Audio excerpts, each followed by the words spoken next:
Most part-time students can get a Welsh Government learning grant and maintenance loan to help with living costs.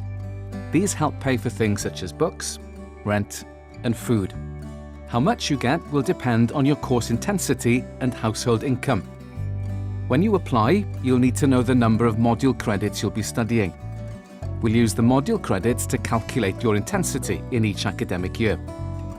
The Welsh Government Learning Grant doesn't have to be paid back, but you'll be due to start repaying any maintenance loan the April after you leave your course or the April 4 years after the start of your course, whichever comes first.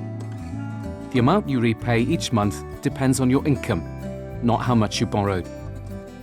You could also get a tuition fee loan to help pay for tuition fees charged by your university or college.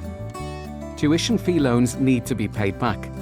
The amount you can get doesn't depend on your household income. There's also extra help for students with a disability, including a long-term health condition, mental health condition, autism spectrum disorder, or specific learning difficulty such as dyslexia. You can also get extra help if you have any children or adult dependents.